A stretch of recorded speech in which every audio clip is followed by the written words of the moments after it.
Short hand और dictation batch के लिए प्ले स्टोर से अभी डाउनलोड करें राजहंस एकेडमी मोबाइल ऐप। 80 शब्द प्रति मिनट डिक्टेशन रेडी स्टार्ट।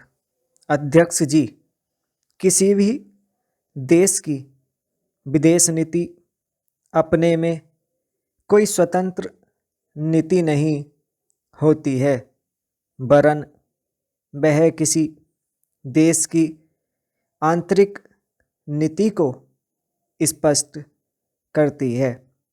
उदाहरण के लिए हम अमेरिका को ले सकते हैं।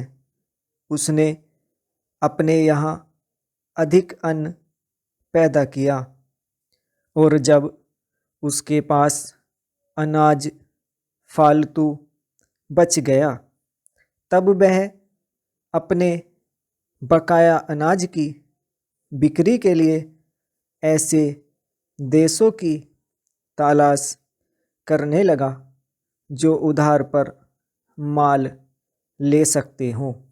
किंतु हमारी आंतरिक नीति ने यह तय किया कि खर्चीले ढंग से सरकार चलाएंगे और स्वदेशी मुद्रा की कोई राशि हमारे पास नहीं बचेगी।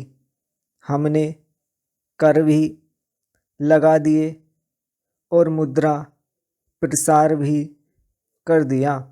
कुछ संकट पड़ने के बाद इस बात की आवश्यकता को नहीं समझा कि उस पैसे का कहीं अन्यत्र उपयोग कर सके चेंज।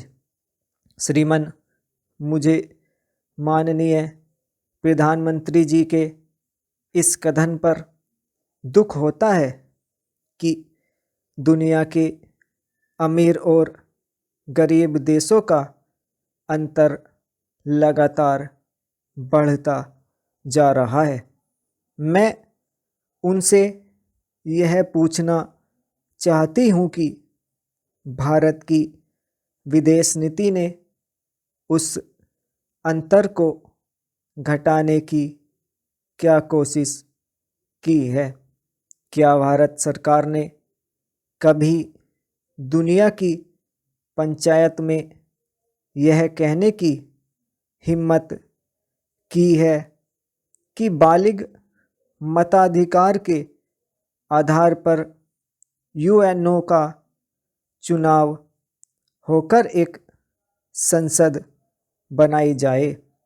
और क्या आप में यह देखने की हिम्मत है कि फौज के हिसाब से कर लगाकर एक विकास का खाता खोल दिया जाए? जो देश विकसित हैं उनके मजदूरों का 1 घंटा हमारे देश के मजदूरों के 100 घंटों के बराबर माना जाता है। क्योंकि उनके पास साधन है, इसलिए यह अंतर और भी बढ़ता चला जा रहा है।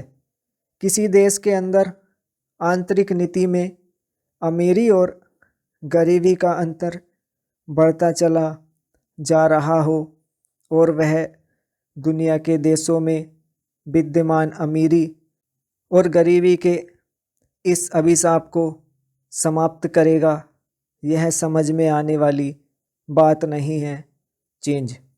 अब मैं आपका ध्यान एक और बात की ओर दिलाना चाहती हूँ। पूर्वी जर्मनी को मान्यता देते हमें परेशानी होती है, इसलिए कि शायद पश्चिमी जर्मनी को बुरा लगे, लेकिन पश्चिमी जर्मनी ने तो अपनी रक्षा का भार दूसरों पर छोड़ दिया है। उसने अपनी पूरी शक्ति इस बात पर लगा दी है कि अधिक से अधिक उत्पादन किया जाए। आपने जो समय दिया उसके लिए मैं आभार प्रदर्शन करता हूँ और आपका धन्यवाद करता हूँ। स्टॉप।